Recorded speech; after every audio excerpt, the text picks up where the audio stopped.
এটা আমার শাশুড়ি মায়ের রেসিপি। শাশুড়ি মা যখন গোপ কলেজের হোস্টেলে পড়তো তখন এই টিফিনটা দেওয়া হতো।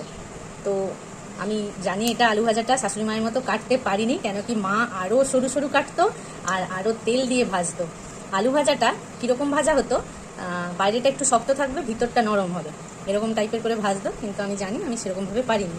যাই হোক, আর লাগছে এখানে বাদাম ভাজার পর অল্প নুন এর উপরে ছিটিয়ে দিয়েছি, আর এটা চিড়ে ভেজেছি। চিড়েটাও মা আরও অনেক তেলে ভাজতো, আমি অত তেলে ভাজিনি। ভাজার পরে একটুখানি নুন এর উপরে ছড়িয়ে দিয়েছি। এখন এখানে পেঁয়াজ কাটা হচ্ছে, আর এই যে লঙ্কা রাখা আছে, লঙ্কাও কুচি কুচি করে কাটা হবে। এটা এর মধ্যে দিয়ে দিচ্ছি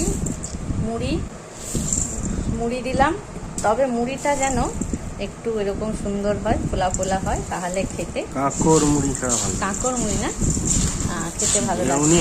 আচ্ছা, আমি আরেকটা জিনিস বলছি, এখানে আমি কিন্তু খুব তেল কম দিয়ে তুলেছি, মা কিন্তু আরও তেল দিত। এটা একবার বাড়িতে ট্রাই করে দেখো, সত্যি খুব টেস্ট লাগে। তবে বললাম না, প্রচুর তেল লাগে, তেল দিয়ে ভালো করে ফ্রাই করে খেলে তো টেস্ট লাগবেই।